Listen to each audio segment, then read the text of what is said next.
Part 2 अमन कर लेना अपना।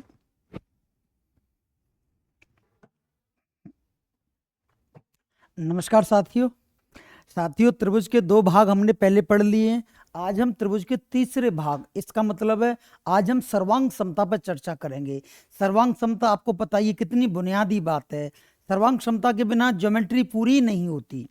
क्लियर है? तो आज हम बात करेंगे कॉन्ग्रुएंसी, जिसे कहते हैं सर्वांग क्षमता। विद्यार्थी, पहले हम मतलब समझेंगे कि सर्वांग समता बेसिकली है क्या।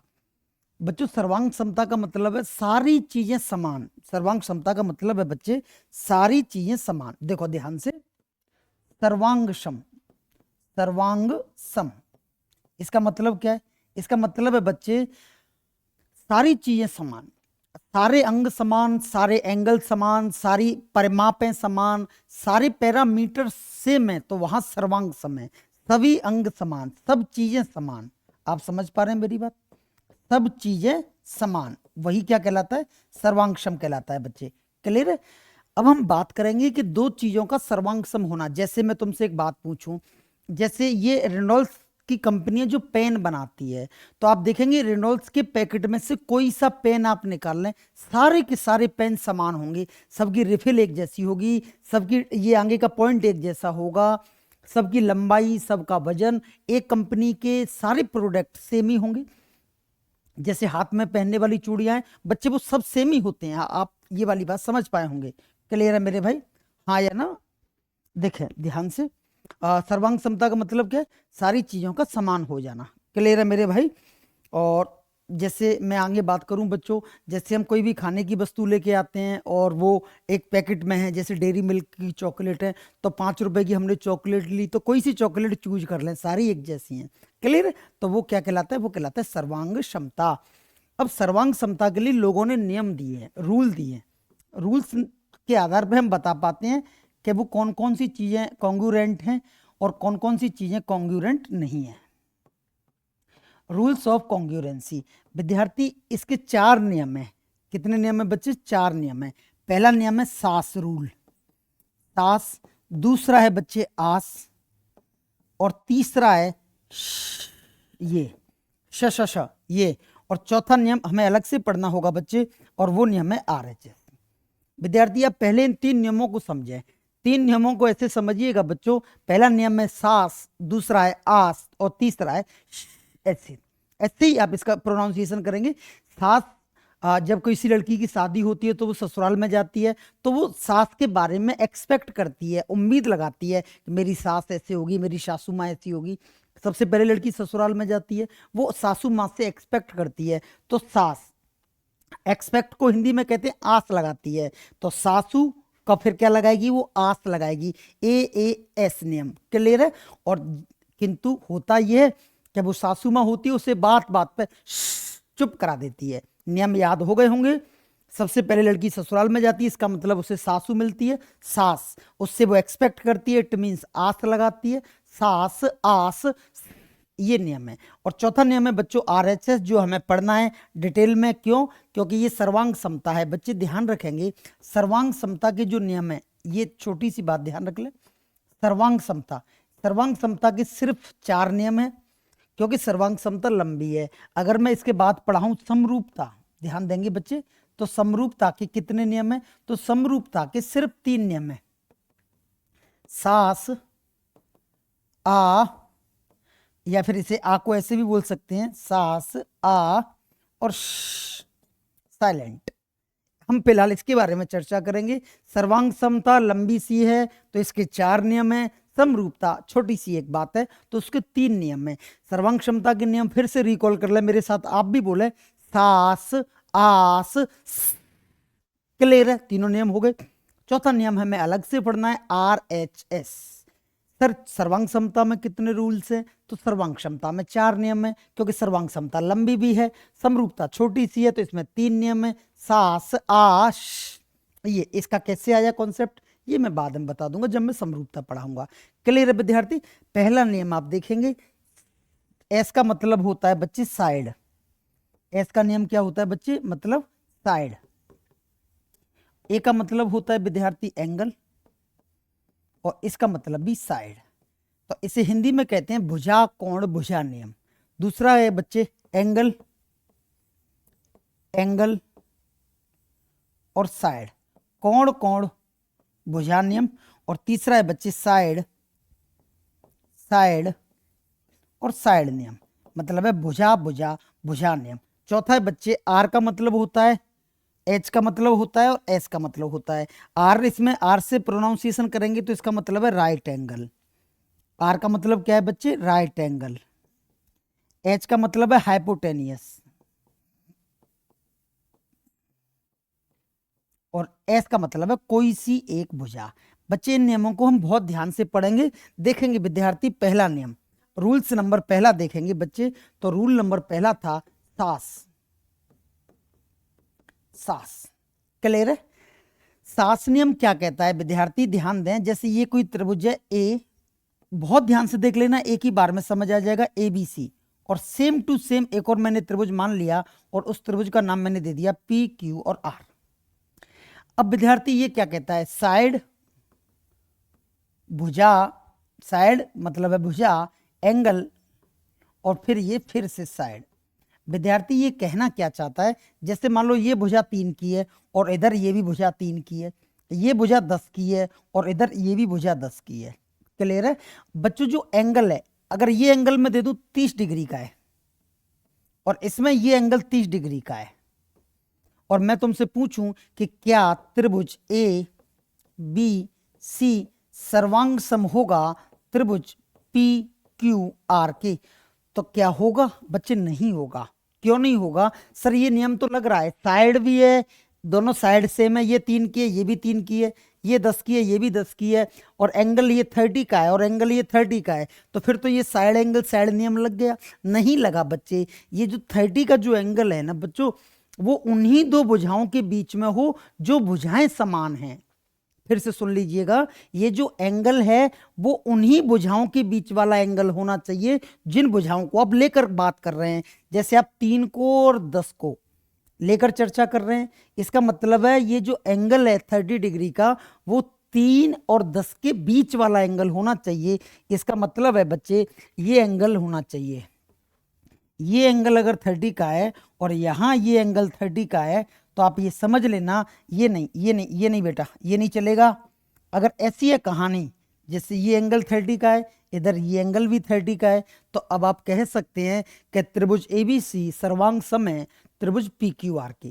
क्लियर है? पहला नियम, दो भुजाएं होनी चाहिए और उनके बीच का ही कोण होना चाहिए। क्लियर है? जैसे मैं तुमसे एक बात पूछूं, ये मैंने एक त्रिभुज बनाया एबीसी, आराम से समझते चलें, जल्दी कोई नहीं है।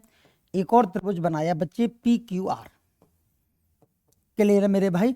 ये एंगल मैंने मान लिया 30 डिग्री है और इधर मैंने ये एंगल 30 डिग्री मान लिया। क्लियर है मेरे भाई? इसमें ये भुजा मैंने 3 की मान ली और यहाँ ये भुजा मैंने 3 की मान ली, यहाँ ये भुजा मैंने 5 की मान ली और यहाँ ये भुजा मैंने 5 की मान ली। क्लियर है बच्चे? देखा, ये भुजा 3 की है और ये 5 की है, ये 3 की और ये 5 की है। दो त्रिभुज आपको दिखाई दे रहे हैं और दोनों त्रिभुजों के बीच वाला, दोनों भुजाओं के बीच वाला जो एंगल है, क्या वो सेम है? तो बिल्कुल सेम है। तो इस त्रिभुज को हम कह सकते हैं कि त्रिभुज ए बी सी सर्वांग सम है। अब देखो बच्चों, मैं नाम कैसे दे रहा हूं, अब आप ध्यान से नाम देख लेना। ए बी कितने की है? 3 की। तो यहां मैं इस त्रिभुज का नाम ऐसे ही दूंगा जैसे सेम मिले। आप नाम कुछ भी दे सकते हैं, वैसे देने के लिए कोई मना ही नहीं है, पर आप नाम ऐसे दें कि कंफ्यूजन ही ना हो। अब यहां देखें, ए बी कितने की है? 3 की। तो यहां 3 की कौन है? पी आर, 3 की पी आर है। अब आप ये देखें बच्चे, पर आपको ये अब ये लगेगा कि भैया इस पे ए पे एंगल कितने का है? 30 का है। तो ऐसी बिंदु लें, पहला बिंदु ऐसा लें जिस पे एंगल भी 30 का हो। तो क्या मैं आर ले लूं? बोलो आर पी, आर पी देखे, आर पी। क्लियर है? आर पे कितने डिग्री का एंगल है? आप देखें यहाँ पे आर पे 30 डिग्री का एंगल है और यहाँ पे ए पे कितने डिग्री का एंगल है? 30 डिग्री का एंगल है। आप त्रिभुज का नाम ऐसे दें जिससे कोई कंफ्यूजन ही ना हो। देखें ध्यान से, मैंने ए दिया तो यहाँ पे मैंने पी नहीं दिया, पहले आर दिया, क्योंकि ए पे एंगल कितने का बन रहा है? 30 का। तो आर पे भी एंगल कितने का बन रहा है? 30 का। अब देखें, ए बी भुजा की लंबाई कितनी है? ए बी भुजा की लंबाई 3 है, तो आर पी भुजा की लंबाई भी 3 ही होगी, आप देख लेना। और तीसरी बिंदु तो एक ही बचा, आर पी क्यू।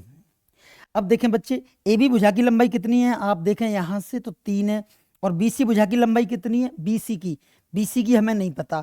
लेकिन अब आप ये देखें एसी भुजा की लंबाई कितनी है, तो 5 है, तो बिल्कुल सही है।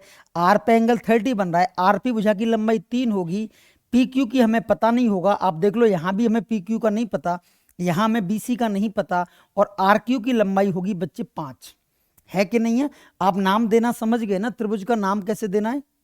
इस त्रिभुज को मैं चाह के ऐसे भी लिख सकता हूं, त्रिभुज ए बी सी सर्वांग समय त्रिभुज पी क्यू आर के। कहने को कोई दिक्कत नहीं है, त्रिभुज वही है, लेकिन ऐसे नाम मत देना, कंफ्यूजन पैदा होता है। नाम ऐसे देना जैसे कि तुम्हें कंफ्यूजन ही ना हो।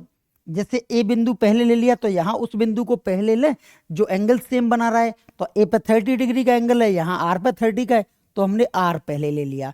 क्लियर है बच्चे, आपको समझ आ गया होगा। पहला rule, side angle, side angle इसमें बीच वाला ही होना चाहिए, ये कंडीशन है मेरी, अन्यथा बात नहीं बनेगी। बीच वाला ही होना चाहिए।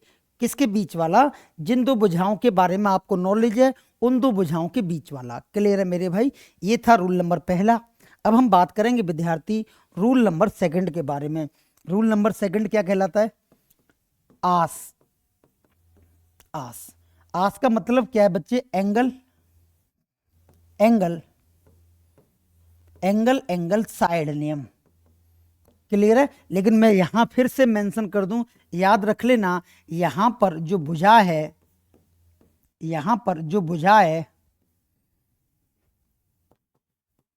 वो समान जो एंगल लेकर चल रहे हैं आप, जिन एंगलों के बारे में आप चर्चा कर रहे हैं, समान एंगल के बीच वाली ही होनी चाहिए। बहुत ध्यान से देख लेना, जिन दो एंगलों पे आप दावा ठोक रहे हैं उन दो कोणों के बीच वाली ही भुजा होनी चाहिए। समझ में आई बात। भले ये साइड में लिखी हुई है, इससे कोई दिक्कत नहीं है, लेकिन ये ध्यान रख लेना, अगर आप एंगल एंगल साइड भुजा कोण कोण और भुजा नियम लगा रहे हैं तो ये याद रखें बच्चे, जो भुजा है वो दो एंगलों के बीच में ही होनी चाहिए। क्लियर है, समान एंगल के बीच वाली ही होनी चाहिए। क्लियर है मेरे भाई, ही होनी चाहिए। अगर भुजा कोई अलग ले ली तो काम नहीं चलेगा। जैसे बच्चे देखेंगे, जैसे ये कोई त्रिभुज है, इस त्रिभुज का नाम है एबीसी। बच्चे ये कोई एंगल है, इस त्रिभुज का नाम है पी क्यू और आर। अब मैं तुमसे कह रहा हूं कि ये एंगल है 30 डिग्री का और ये एंगल है 70 डिग्री का। इसमें ये एंगल है बच्चे 30 डिग्री का और ये एंगल है 70 डिग्री का। क्लियर है मेरे भाई, क्लियर है बच्चे। अब मैंने इस भुजा की लंबाई यहाँ 5 ले ली, कितनी ले ली, 5, और यहाँ पर मैंने इस भुजा की लंबाई 5 ले ली। और अब मैं तुमसे पूछूं कि क्या त्रिभुज एबीसी और पी क्यू आर क्या दोनों त्रिभुज सर्वांग सम है, तो बिल्कुल नहीं है, बिल्कुल नहीं है। क्यों, क्योंकि इसमें ये जो भुजा लिया आपने 5, ये 30 डिग्री और 70 डिग्री के बीच वाली ली है, तो यहां पर भी ये जो 5 लें आप, ये 30 डिग्री और 70 डिग्री के बीच वाली ही लेना। समझ में आई मेरी बात। यहां पर जो आपने 5 ली है वो 30 और 70 के बीच में ली है, तो यहां पर भी ये जो 5 है वो 30 और 70 के बीच में आनी चाहिए। अगर जैसे मैंने ये भुजा 5 यहां ना लेके यहां ले ली होती, तो आप देखें ये जो भुजा है ये 5, ये 30 और 70 के बीच में है, और ये मैं तुमसे पूछूं 70 और 300 और 80, और ये जो भुजा है 5 ये 30 और 80 के बीच में है। देखो ध्यान से, ये 70 का ये 30 का है, तो ये ऑब्वियसली 80 का ही होगा। ये तो है ही। जब दो ये एंगल एंगल साइड जो नियम है, इसे आप ऐसे भी तो लिख सकते हैं एंगल एंगल एंगल, क्योंकि जब दो एंगल सेम है तो तीसरा तो बिना राजी के भी सेम होगा, इसमें तो कोई बात ही नहीं है। लेकिन आप मेरी बात बस इतनी समझ लें कि ये जो साइड है वो उन्हीं दो कोणों के बीच में होनी चाहिए। इसमें ये एंगल ये जो एंगल है 30 और 70, इन दोनों के बीच में ये 5 है, यहाँ 30 और 80 के बीच में 5 है, तो ये सर्वांगसम नहीं होगा। सर्वांगसम तभी होगा बच्चे जब वो जो भुजा है वो उन्हीं एंगलों के बीच में हो जो एंगल सेम है।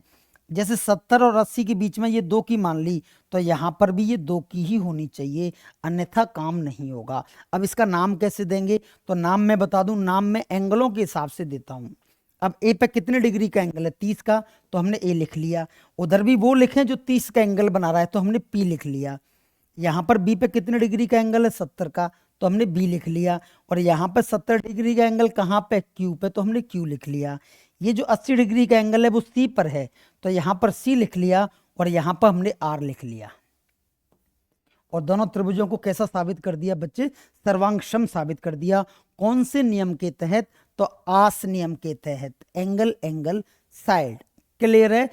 मैं फिर से कह दूं, ये जो साइड है वो आपके जानकार जो दो एंगल हैं उनके बीच की भुजा होनी चाहिए। कोई अन्य भुजा हुई तो वो उस त्रिभुज सर्वांगसम नहीं होंगे, नहीं होंगे और नहीं होंगे। कैसे नहीं होंगे? आप ये देखो बच्चों, जैसे ये 30 डिग्री का एक कमरा, ये दरवाजा है 30 डिग्री का, तो इसके आगे टंगने वाला पर्दा, इसके आगे एक पर्दा टांगूंगा मैंने जो पीछे क्लास पढ़ाई है उसमें ये समझाया है। ये 30 डिग्री का एंगल है, तो इसके आगे टांगने वाला जो पर्दा है वो 2 फुट लंबा है, तो आप बताना इसके आगे भी तो 2 फुट लंबाई होना चाहिए। अगर मैं इसको यहाँ से उठा के अगर यहाँ रख दूं 2 फुट, तो ये 70 डिग्री के दरवाजे को ये 2 फुट का कैसे ढक देगा? आप मेरी बात शायद समझ गए होंगे। ऑफलाइन होता तो मैं और ठोक पीट के और समझा देता, पर इतनी सी बात मैंने जो समझाई है वो आपकी समझ आई होगी। क्लियर है? दोनों रूल क्लियर है? तीसरा रूल देखेंगे बच्चे। तीसरा रूल तो सिंपल है, साइड साइड और साइड नियम। तीनों भुजाओं की लंबाइयां सेम हों। जैसे ये हमने ले ली 5 की, ये 6 की और ये 7 की, तो इधर भी ये ले लें बच्चे, जैसे ये 5 की, ये 6 की और ये 7 की। अब देखो इसमें भी 5 की है और इसमें भी 5 की है। ध्यान से देखो, अब त्रिभुज का नाम देना भी सीख लेना आप। जैसे ये त्रिभुज है ए बी और सी, और ये त्रिभुज है पी क्यू और आर। ये बात गारंटी की है ये त्रिभुज सर्वांगसम है। कैसे? क्योंकि इसकी तीनों भुजाओं की लंबाइयां उसकी तीनों भुजाओं की लंबाइयों से मिल रही है। तो एक बात की तो प्रॉमिस है कि ये त्रिभुज सर्वांगसम है। लेकिन अभी ये सर्वांगसम कैसे, इसका नाम देते हैं बच्चों। देखो सबसे पहले मैंने यहां लिख लिया ए, तो ए से लेकर बी तक इस भुजा की लंबाई 5 है। तो अगर मैंने यहाँ पे Q लिख लिया, ध्यान से देखना बच्चे, Q लिख लिया, तो Q से जैसे मैं इसका नाम लिख लेता हूं पूरा, पहले इस वाले का नाम लिख लूं पूरा, ABC। अब देखो इसमें AB की लंबाई कितनी है? 5। तो यहां देखो इसमें 5 किसकी लंबाई है? तो QR की लंबाई 5 है। BC की लंबाई 7 है कि नहीं है? देखो बच्चों इस त्रिभुज का नाम देखें, RQ और P। इस त्रिभुज का नाम मैंने क्या दे दिया बेटा? RQ और P। कैसे? देखो AB की लंबाई कितनी है, यहां पे देखें AB कितनी है, तो AB है 5। तो यहां पे देखें RQ कितनी है, तो RQ भी 5 है। यहां पर BC देखें, BC की लंबाई कितनी है? 7। तो यहां पर देखेंगे बच्चे QP की लंबाई कितनी है? 7। और यहां पर देखें AC की लंबाई कितनी है बेटा? AC कहाँ है? ये रहा, AC की लंबाई 6 है। तो यहाँ पे RP की लंबाई भी 6 ही आ रही होगी, आप ऊपर देख सकते हैं। कहाँ है RP ये रहा, 6 ही आ रही है। आप नाम देना समझ गए ना? आप PQR भी दे सकते हैं, लेकिन मेरी परामर्श है कि आप PQR मत देना, नाम ऐसे ही देना जिससे कंफ्यूजन ना हो। AB इसकी RQ के बराबर है, इसकी BC इसकी QP के बराबर है, इसकी AC इसकी RP के बराबर है। तो ये दोनों त्रिभुज कैसे हो गए बच्चे? सर्वांगसम हो गए। और ये कौन से नियम के थ्रू हुए हैं? साइड साइड साइड नियम के थ्रू। क्लियर है? चौथा नियम है बच्चों जो तुम्हें अलग से याद रखना है, और उस चौथे नियम का नाम है RHS। ये नियम बच्चों समकोण त्रिभुज में लगता है। ये कौन से त्रिभुज में लगता है? समकोण त्रिभुज में। क्लियर है मेरे भाई? जैसे हमने एक त्रिभुज बना लिया समकोण, इसमें ये दे दिया 3, ये दे दिया 4, ये दे दिया 5, इसमें ये दे दिया बच्चे 3, ये दे दिया 4 और ये दे दिया 5। आपको पता है ये समकोण त्रिभुज है। अगर ये समकोण त्रिभुज है तो बच्चे मैंने क्या करा, मैंने इसकी ये भुजा की लंबाई हटा दी। क्लियर है? और ये दोनों मैंने हटा दिए मान लो एक पल के लिए। अब मैं तुमसे एक बात पूछ रहा हूं, अगर ये त्रिभुज समकोण है तो ये कितने डिग्री का एंगल होगा? 90 डिग्री का। विद्यार्थी एक तो इसमें राइट एंगल होना चाहिए, 90 डिग्री होना चाहिए। बोलो है क्या दोनों में 90-90? अगर दोनों समकोण त्रिभुज हैं तो 90 है ही। RHS जो नियम है ना वो समकोण त्रिभुज में ही तो लगता है। समझ में आई? समकोण में क्यों लगता है? क्योंकि समकोण में एक एंगल फिक्स हो जाता है कि वो 90 डिग्री का होगा। एक बात बच्चे। दूसरी बात मैं पूछता हूं, ये जो हाइपोटेनियस है जिसे आप कर्ण कहते हैं उसकी लंबाई सेम होनी चाहिए। तो बोलो ये 5 का है तो ये भी कितने का हो जाएगा? 5 का।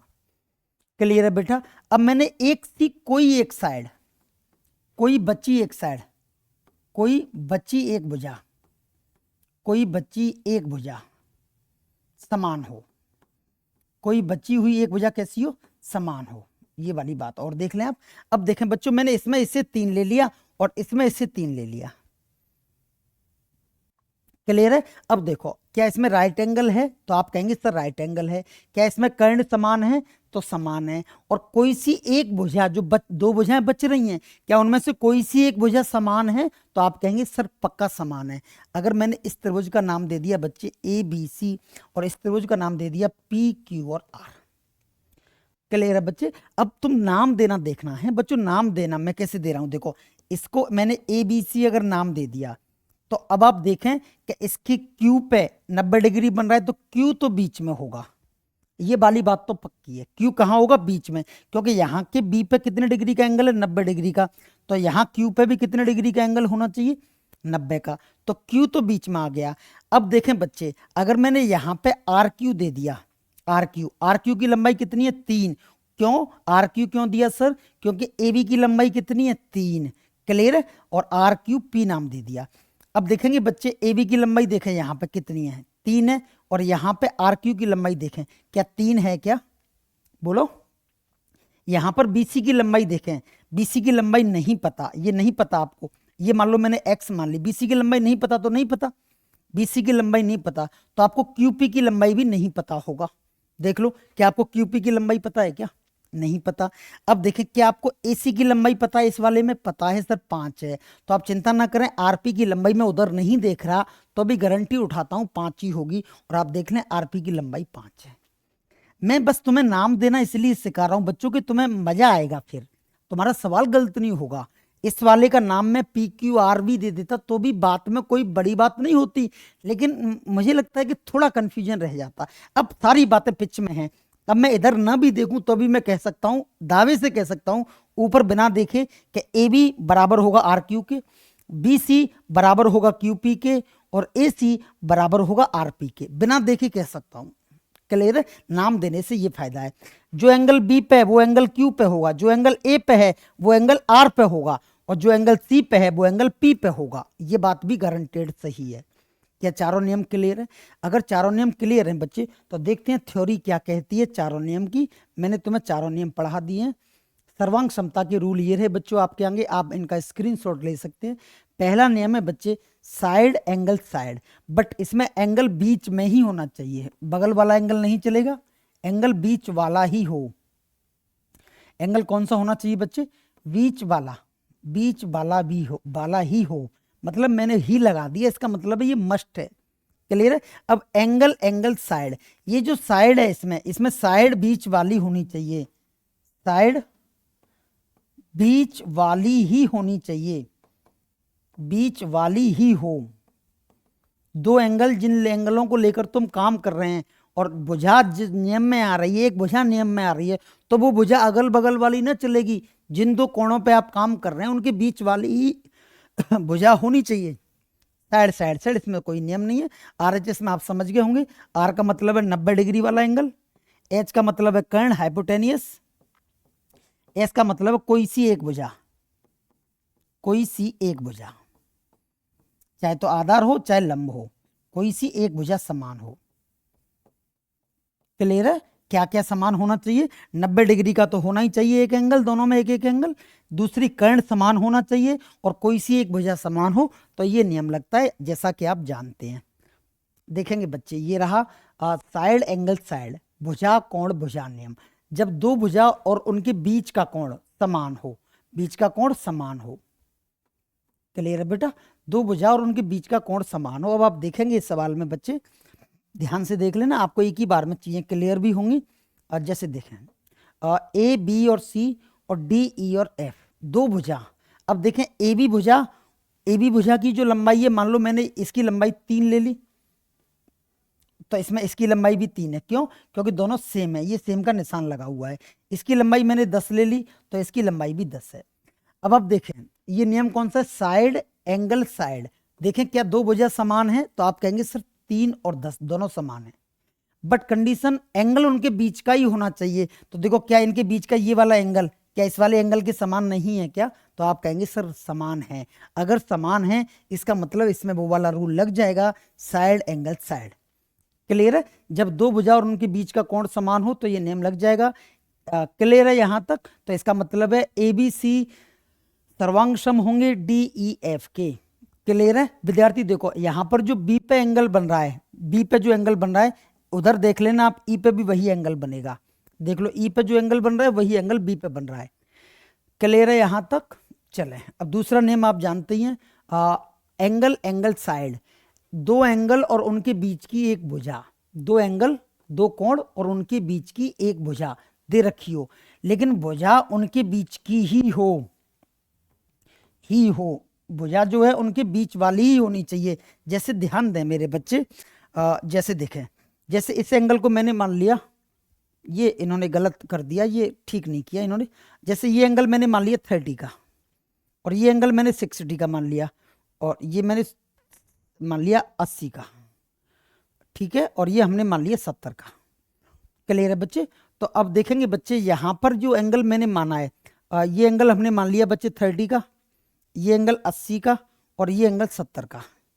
तो ये जो दो भुजा दे रखी हैं, ये जो भुजा है BC और EF, उस भुजा की लंबाई समान है क्योंकि समान लंबाई का ये निशान बना हुआ है। लेकिन क्या ये 80 और 70 के बीच वाले एंगल के बीच ही है क्या, 80 और 70 के? तो आप कहेंगे बिल्कुल सर, क्योंकि कोण A बराबर है कोण D के, कोण A कोण D के बराबर है, कोण B कोण E के बराबर है, दो एंगल समान है। तो आप देखें कि अब BC और EF दोनों जो भुजाएं हैं क्या वो समान एंगलों के बीच में ही है क्या? ये जो BC भुजा है इसके B बिंदु पर जो कोण बन रहा है, क्या यहाँ भी वही कोण बन रहा है क्या? आप मेरी बात समझ गए होंगे, मैंने पिछली बार भी बता दिया। मतलब जो भुजा आप ले रहे हैं वो आपके जो नॉलेज में एंगल हैं उनके बीच वाली ही भुजा होनी चाहिए, अन्यथा गलत हो जाएगा। जब तीनों भुजाएं दे रखी हैं तो इसमें तो कोई बात ही नहीं, ठीक है, ये तो सिंपल है, ये तो आप जानते ही हैं। और ये मैंने तुम्हें बता दिया समकोण कर्ण भुजा नियम। राइट एंगल आर मतलब है समकोण, कर्ण मतलब हाइपोटेनियस और भुजा मतलब है कोई सी एक भुजा। जब दोनों समकोण त्रिभुज हो, समकोण त्रिभुज होने का मतलब है उनमें दोनों में एक एक एंगल 90 डिग्री का हो। समकोण होने का मतलब यही होता है कि दोनों में एक एक एंगल 90 डिग्री का हो, दोनों के कर्ण बराबर हो। और ये चित्र में दिखाई भी दे रहा है कि दोनों के कर्ण कैसे हैं, बराबर हैं, दिखाई दे रहा है बच्चे। कोई एक भुजा बराबर हो, इसका ये देख लो, इसकी ये और इसकी ये दोनों कैसी हैं, बराबर है।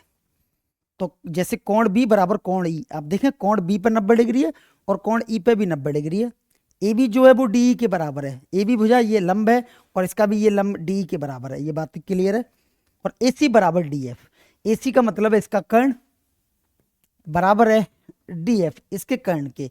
तो इसमें क्या लग जाएगा बच्चे, इसमें भी कॉन्ग्रुएंसी का RHS रूल लग जाएगा। क्लियर है मेरे भाई? अच्छा अब मैं तुमसे एक बात पूछ रहा हूं, यदि हमने किसी भी चारों नियमों में से किसी एक की सहायता से, किसी भी एक की सहायता से, ध्यान से देखना ये काम की बात है, किसी एक की सहायता से, किसी एक नियम की सहायता से दोनों त्रिभुजों को सर्वांगसम साबित कर दिया, दोनों त्रिभुजों को सर्वांगसम साबित कर दिया,